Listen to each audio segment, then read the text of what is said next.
It's now my honor, as I almost step outside the box, to welcome Matt Griffin. And Matt Griffin is co-founder of Combat Flip Flops. I own a pair of the AK-47s, by the way, and I absolutely love them. I wore them on a trip to India, and it was amazing. Griff graduated from the United States Military Academy, so he's supposed to be super smart. And he served in the 75th Ranger Regiment, which means he's super strong, because usually there's smart Rangers and there's strong Rangers, and I try to kind of stay right in the middle. So Matt's got both of them covered. He was a Rifle Company Fire Support Officer, did 3 tours in Afghanistan and 1 tour in Iraq. Griff slays powder on skis, dirt on bike, or big game with arrows. So please help me welcome Matt Griffin. Thank you. All right, I'm in the box here. He goes and says all those nice things about me, so I'm going to give a little disclaimer before we get going on here. I just want to make sure I don't screw this up. It's a Patton quote. It says, "When I want my men to remember something important, to really make it stick, I give it to them dirty." It may not sound like something little old ladies will like at an afternoon tea party, but it helps my soldiers to remember. You can't run an army without profanity, but it has to be eloquent profanity. And as far as the comments that I make, sometimes I just, by God, I get carried away with my own eloquence. So I'm going to probably curse a lot in here, so if you're offended by that, I'm going to ask you to step out. Yeah, I got invited down here. I do a lot of speaking, but these are always my favorite type of events because I feel like I can get to be real. I can get to speak off my heart. I'm not speaking to a room full of, corporate executives. I'm speaking to my brothers and sisters and people who have shared a lot of the same experiences. So there's the ability for us to build that connection quickly and really send a message home. Kind of an old veteran. I got out in 2006. I've been through the ups and downs, and now I'm fortunate enough to be standing on stage here with you guys today. And I think that whenever we get up and we do these things, whatever you do in life, you should set an intent. And so I'm going to set the intent for the next 15 to 20 minutes, is that we are going to think about, when we're done here, thinking versus feeling. All right, this is what we're going to talk about. We're going to talk about money, we're going to talk about cash, and we're going to talk about intimacy. And these are things that people don't typically talk to our community about, so I'm going to do it. I believe that everybody should live by a mantra. Like if you're going to live the rest of your life, you should have some words that you live by. They're easy to remember. Sometimes they come in song and in prayer, but you should have a mantra. I mean, hell, we did it in the military. The Ranger Creed, we lived by that mantra. That was how we guided our lives and our principles, right? Groups of men and women, sense of value guided by purpose, were unstoppable. So if you want to be unstoppable for the rest of your life, then you have to find your own words that you're going to live by. And I remember the magazine when it came in. It was a motorcyclist magazine, and one of my favorite motorcycle editors, he had passed in a crash, and they had wrote these words about him in the front of the magazine, and it was Jack London's credo, and it was, "I would rather be ashes than dust. I should rather that my sparks should burn out in a brilliant blaze and it should be stifled by dry rot. I would rather be a superb meteor, every atom of me in a magnificent glow, than a sleepy or permanent planet. The purpose of man is to live, not merely to exist. I shall not waste my days trying to prolong them. I shall use my time." And I remember seeing those words, and it's like, the purpose of man is to live, not merely to exist. Don't waste your days trying to prolong them. Use your time. We're blessed every day we get up. I firmly believe after all the years, after everything we've all been through, you got to get up every morning, give thanks for what you got, work your body, then work your plan, right? And that's the only way you're going to get along in life. Every day, get up, attitude of gratitude, work your body, then work your plan.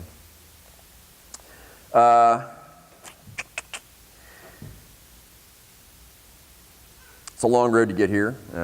Young kid, like many of us, screwed up childhood, divorced parents, only child. You try to find your community through the Army. Fortunate enough to get into West Point. When I was at West Point, I saw a Ranger demonstration with a helicopter with miniguns blazing out of it and fast ropes and guys coming down out of the back and RSOVs, like angry porcupines with machine guns. And I saw those guys and I was like, those are my people. Like, I want to go hang with them. And then I set my path on that, and I got to the regiment. I was very fortunate in order to be able to serve there with great people like Vince and Matt and Dave and Andy and all the other cats that I served with, and they were just one of the best experiences of my life. It was all motivated by goals, and then I got out and I really didn't have any goals anymore. And it was tough. It was the way I equate it to people is living that lifestyle, daily dumps of adrenaline. It's like being out on a racetrack with your friends in a brand new pissed off Corvette, and you're all ripping on down the track and you're all getting really fast after a lot of lap time, and then it's like somebody just reaches over and just turns off the key down the straightaway, and you're just in the car and you're just watching all your friends go. And that was the equivalent feeling. It's the only way that I can describe it to people, how it felt when I left the military. And it was tough. I didn't have goals. My only real purpose in life was to put a roof over my family's head and keep food in the fridge. And then I got a job as a home builder, and I built a couple hundred homes, and the market crashed, and then I lost my job. And then I went to work for a medical company, and I got to travel all over the world, which is super cool. And then I lost a couple really big government contracts that I'd been pursuing for years, and it just didn't come. Like, the goals didn't work out. And then I went to work for I got hired on to be a vice president of operations for a defense company, and we were doing some technology stuff with personal protective equipment, and then that ended up didn't working out, right? And it was just like failure after failure after failure. And then started combat flip-flops, and you want to talk about some massive failures, like all the way through until like yesterday, 2 days ago. It's not pretty, it's not all roses. It's not what you see on TV. It's not what you see on Instagram. There's real stuff that's going in there. And so when I come up and I give these things, if I could talk to newly transitioning vets or your vets who have already been out, like if you're going after these big audacious goals, what are some things that I think would help you by the failures that I made? And so there's three things that I really want to talk to you guys about today. And one is thinking versus feeling, cash, and then intimacy. Okay, so let's go on the thinking versus feeling to start. People react in one of two ways when they're faced with a stressor.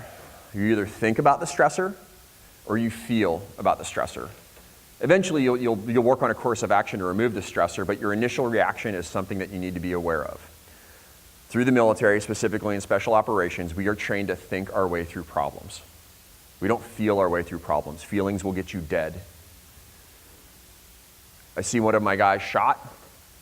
If it were my friend or my daughter or somebody else on the street and I didn't know any better, my first reaction would be, oh my God, I'm so scared. Are you okay? I would hug you. I would hold you. I'd call 911 and I'd be there with you. Our community is different. Friend gets shot. There is a 66% chance likelihood that he's going to die of an extremity hemorrhage. I need to shut off that bleeder immediately. X, A, B, C, D, E. We immediately start chunking through the checklist. There is no feeling involved in that whatsoever. It is now, you've hit a very strategic, tactical, implementable level that you are just putting into action, and there's no feeling associated with it.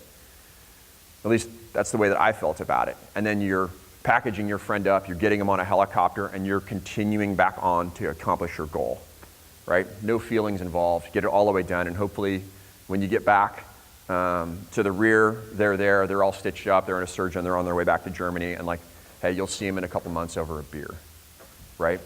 And the feeling is just a feeling of relief, but there's none of those other feelings that most other people would have.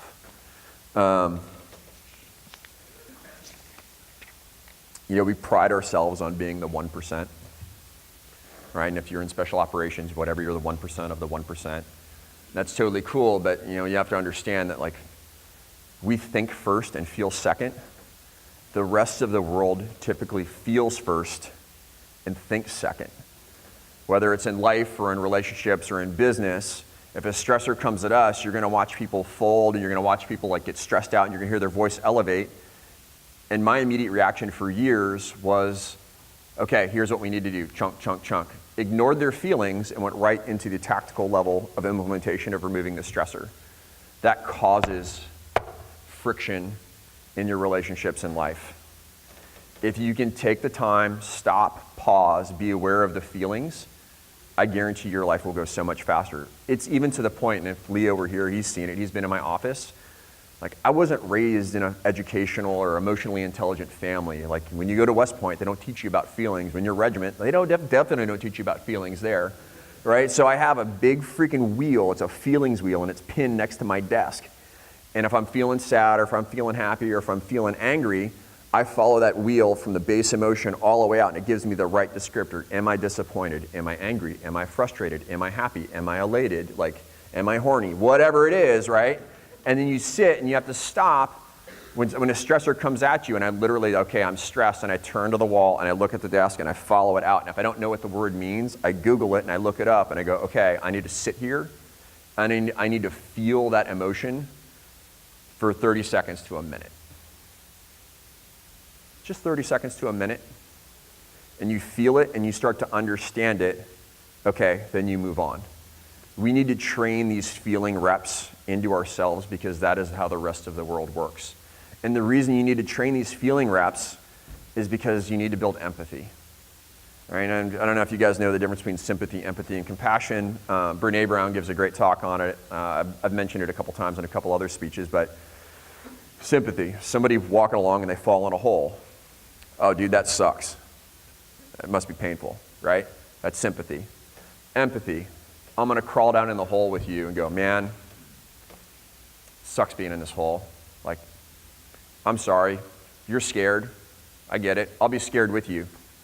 And then you build that connection between that other person through that empathy, and then you go to compassion, which is empathy plus action. Okay, man, we've been scared together, now I'm gonna show you how to get out of this hole. You ready? Let's go.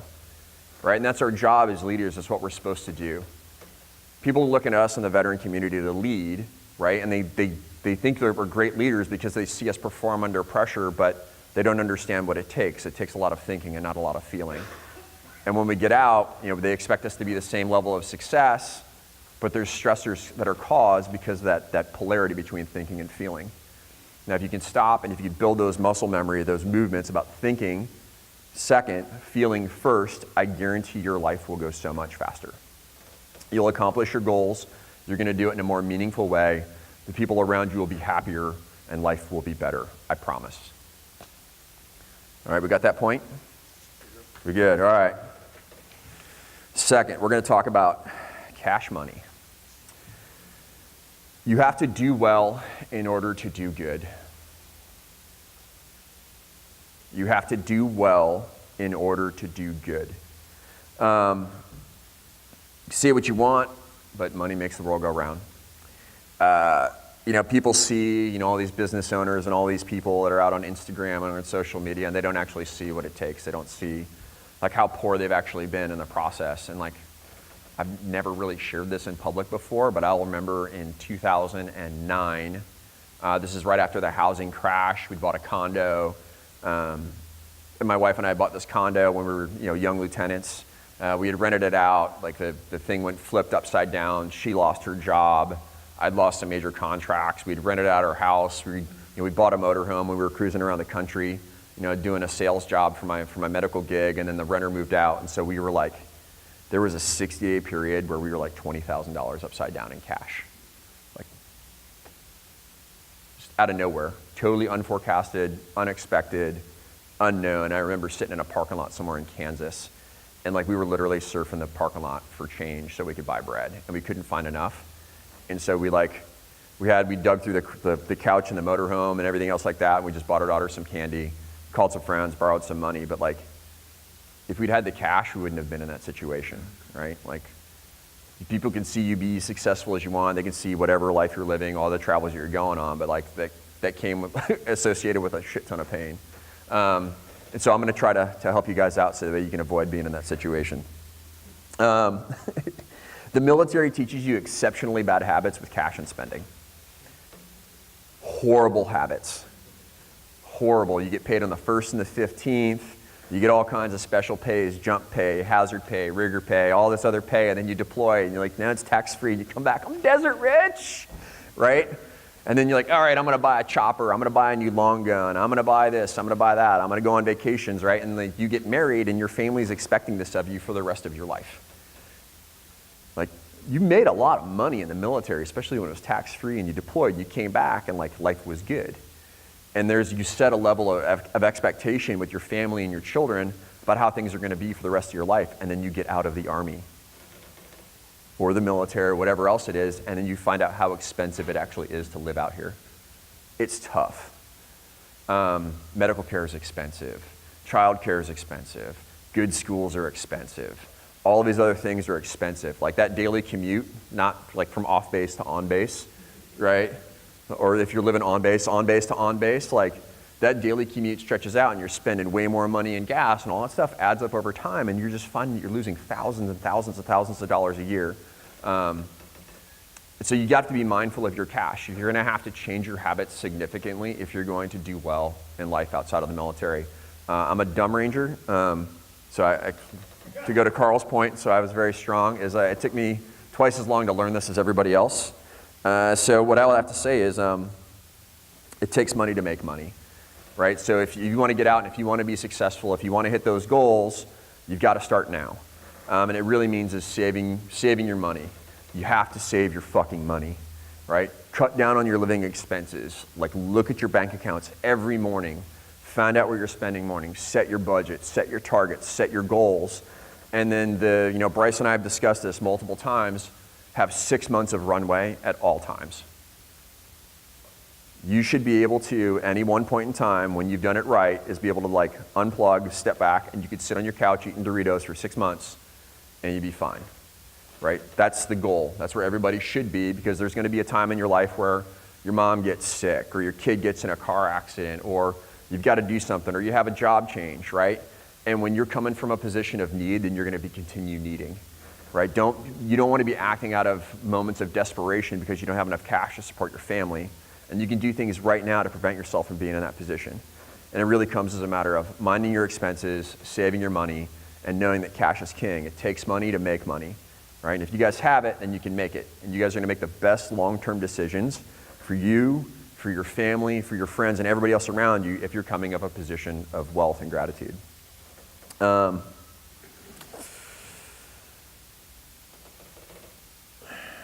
one more comment on here, but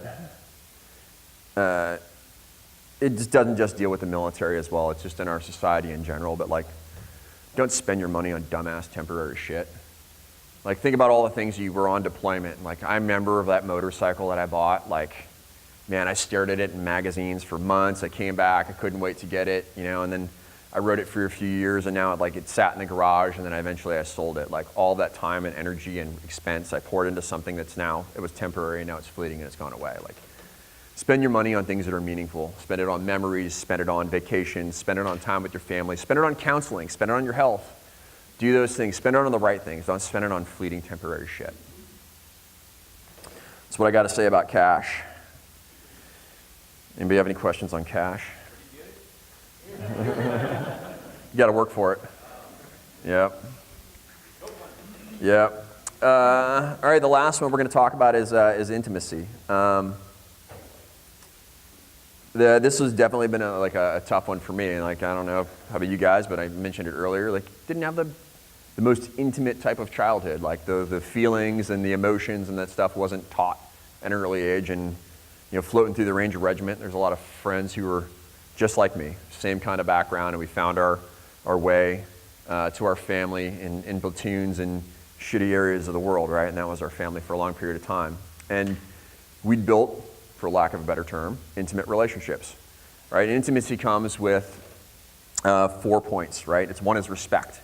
Second is trust, kindness, and then the last one is attraction. And like, I'm going to say attraction in a way that it's not sexual, okay? Like you can be attracted to other people because of the sports that they do, or that you just want to hang out with them because they have a good energy. But again, it's respect, trust, kindness, and attraction.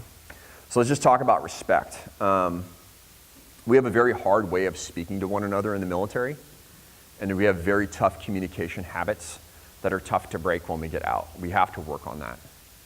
How we speak to others is shocking. I know that I come off as intense often. I get notified by my wife and my kids regularly that I need to make sure that my tone is good, that I'm speaking in a respectful manner. And it takes a dedicated effort to do it. But if you want to be respected, you have to give it. And that's going to come from how you present yourself, how you introduce yourself, how you speak with others. But if you want to be respected, then you have to respect others first, and that really comes out of you.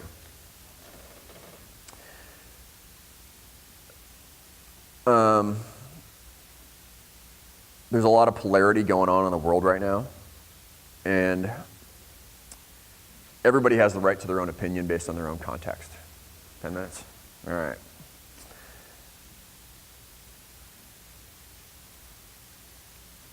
Give people the respect that they deserve based on the knowledge and context that they have, right? If somebody can be so wrong, but still respect them, don't be mean to them, don't belittle them. Like if you want to help change their mind, yelling at them or fighting with them or arguing with them is not going to be the way to do it, right? The best way that you can do it is through kindness, community, connection, intimacy to help them out. Next is trust. It must be earned, and it goes in two directions, very much like respect. I've speaking with a bunch of people here in the last 24 hours, like trust is a big issue for a lot of us. Whether we were betrayed by our family, whether we were betrayed by the military, whether we were betrayed by the VA or whatever else it is, like we have issues with trust. And you hear it often, like, oh, I don't trust anybody. Like, well, if you don't trust anybody, that means you're losing a core fundamental of intimacy and relationships, like one of the best parts in life. You have to give trust, right? It has to be given. It takes vulnerability. It takes a lot of strength. But if you want to build intimate relationships, if you want to have that kindness and compassion and that fulfilling type life, you've got to have enough strength to trust other people. And that just really means, being reliable, following through on what you're going to do, try not to break your word, do your best. If you do, apologize, and work hard not to do it anymore. Like, nobody's perfect. Kindness. It is free. Sprinkle that shit everywhere. It takes, what's that? Free. Kindness is free. You can sprinkle it everywhere. I just do it's so tough these days because everybody gets offended by everything, right? But you can always say, hey, those are nice shoes, or hey, those glasses look great, or hey, let me get that door for you, right? It's easy to be kind. Like, it really is easy. Like, people feel good and you're going to see it get reflected back to you. It's really not that hard. If you find the world is treating you like a dick, right? It's probably because you're being a dick. Right? Karma's not a bitch, it's a mirror. Like, you just got to remember that. Like, the world is going to give you what you put out into it. Like, if the world is not being kind to you, it's because you're not being kind. Right? Kindness is free. Sprinkle that shit everywhere. Right? So then we've gone through intimacy, trust, kindness, and now we're going to go to attraction. Right? You are a magnet. Right? You're going to attract. It sounds so weird, like, because people go, oh, magnets attract the opposite, right? Whatever. But your mind is a magnet. Whatever you put off is what is going to come back to you, right? If you desire, an adrenaline-filled life, and you go and you put that out there, you're going to watch all these adrenaline opportunities start pumping out into you. If you want to be an artist and you want to be creative, then all of a sudden, creatives are going to start popping up in your life everywhere, right? And you're going to start building intimate relationships through the things that you put off. That's the type of attraction that we're talking about here, is you're going to attract what you put off, right? And in the end of it, you hope that you have an intimate relationship with people, that you are respectful towards you and you respect them. They're kind to you and you're kind to them. You trust them and they trust you, and like, through that form of attraction, you build a great relationship. And I can't remember where I heard it, but relationship is the greatest gift that was ever given to us. All right, I don't know what your faith is, but the concept of relationship was created by God. Like, it didn't exist before then. Like, the concept didn't even exist. But it was created so that way God could know us and we could know God. That's why it was created. And so we could know each other. Right? It is the greatest gift that was ever given to us, and the only wish that I have for you in all of your lives is that you have fantastic, intimate, trustworthy, kind, respectful relationships. That is what's going to help you achieve your goals in life. Like, if you guys are coming from a place where you're feeling first, you're not thinking about everything, because if you're happy and you know it, overthink, right? Like, you can overthink your way into unhappiness.